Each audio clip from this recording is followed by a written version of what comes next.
प्यारे बच्चों, बड़ी माँ की कहानियों में आपका स्वागत है। आज की हमारी कहानी का शीर्षक है सो जा सोमेन। रात का सन्नाटा पंखे की घरघराती आवाज से टूट सा जाता था। कमरे की बत्तियां चमचम चमक रही थी। सानवी को आज भी माँ से डांट पड़ी थी कि देर रात तक बैठकर मत पढ़ा करो, पर सानवी सुनती कहाँ थी किसी की। उसे तो रात को ही पढ़ना अच्छा लगता था। दिन भर के शोर से हटकर रात की शांति उसे भाती थी। आखिर पढ़कर थक कर बत्ती बंद कर चादर ओढ़ आराम से सो गई। गहरी नींद की ओर जा ही रही थी कि उसे आभास हुआ कोई है। फिर लगा नहीं है। फिर लगा कोई चल रहा है। फिर सोचा कोई नहीं होगा। डर और संशय पर नींद भारी पड़ी।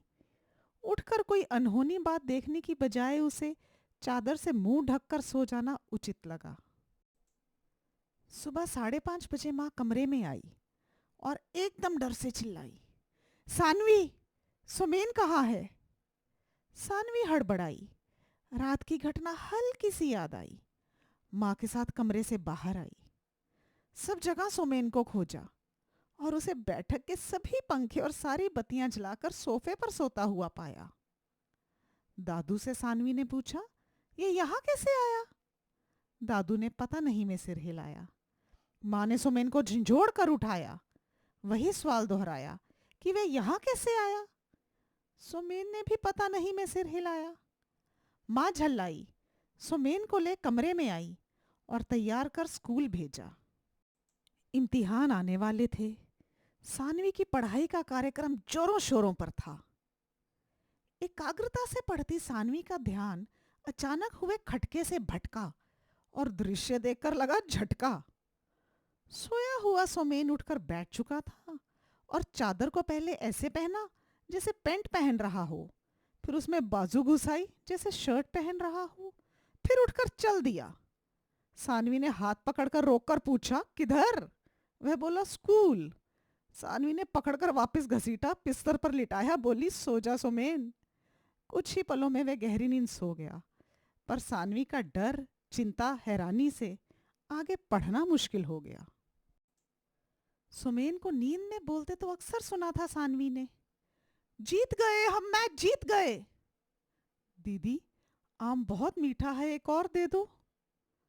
एक बार तो रात को नींद में उठकर पूछा था कि सफेद चादर का रंग क्या है। दीदी कहती, सो जा सुमेन, और सुमेन सो जाता। नींद में बोलना सानवी को बहुत बड़ी बात नहीं लगती थी, बल्कि अगले दिन ये बातें हास्य का विषय होती। पर उसका नींद में उठकर चल देना उसे अजीब लगा। उसका नींद में चलना अब चर्चा का, चिंता का और चटपटा विषय हो गया था। सारे खिड़की दरवाजे ध्यान से बंद किए जाने लगे। उसके खाने पीने का अच्छा ध्यान रखा जाने लगा ताकि वह गहरी नींद सोए। धीरे धीरे सुमेन गहरी नींद सोने लगा। सानवी के इम्तिहान भी खत्म हो गए। पूरा परिवार अब हंसी खुशी रहने लगा और नींद भर सोने लगा। फिर एक रात 3:30 बजे माँ को स्नान घर से तेज पानी चलने की आवाज आई, जैसे कोई नहा रहा हो। माँ ने हड़बड़ाकर दरवाजा खटखटाया। अंदर से सुमेन की आवाज आई, मैं क्यों नहाया? नींद में बोलना, नींद में चलना तो सुना था, पर नींद में नहाना, ये तो अद्भुत था। सुमेन शरीर पहुंचता बाहर आया, पूछा, माँ, मैं क्यों नहाया? माँ ने उसे पकड़कर फिर सुलाया और खुद को समझाया, कभी तो जरूर पूरी रात सोना शुरू करेगा हमारा सुमेन।